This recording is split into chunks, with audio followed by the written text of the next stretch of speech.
Hi everybody. I am going to launch my first video now by sharing with you something that's way too long to text. I took a Torah class, a Bible study class this week, and she shared something with us, Hannah Baruch, that it touched me, and I think it will touch some of you, so I needed to share it. Last Saturday marked in the Jewish calendar 3 weeks of mourning from when the walls of our holy temple were breached until 3 weeks later when it was actually destroyed. So it's a mourning period for the Jewish people, a sad time. And she explains, why would we want to mourn now for something that happened thousands of years, so long ago? Why is it to make us sad? What is the reason for it?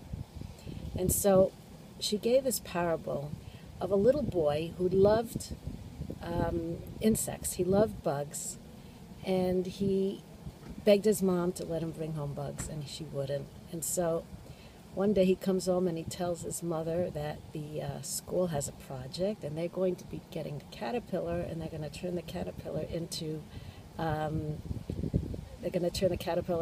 a butterfly.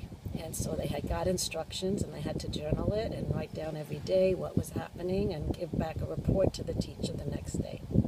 So he got this caterpillar, and he was in a box, and he was feeding it every day and watching it, and he was just fascinated and so happy.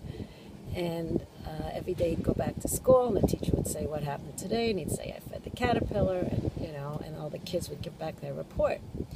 And one day he sees the caterpillar in the cocoon, and it's just struggling to get out, and this little boy is like beside himself. He sees this caterpillar, slash butterfly to be suffering and squirming and stressing, and he didn't know what to do. But he heard this little voice. My teacher told me I can't do anything but feed it, nothing else. And he just watched it, and it was wiggling and wiggling, and he was just so upset that he finally said, "You know what, I have to do something. I can't let it die," in his head. So he poked the sack, thinking that the butterfly would be able to breathe, and he was helping it. And he goes to school the next day, and all the kids are reporting that they have this beautiful butterfly. And the teacher asked him what happened, and he told him what happened. He says, "But I told you just to feed it." He says, "I know, but it was struggling." And so the teacher said, "Listen, the butterfly was using its wings and getting muscle strength by struggling and moving around, and that was what he needed to create muscle in order to fly. And you trying to help it, you didn't really help it, because now it can't fly."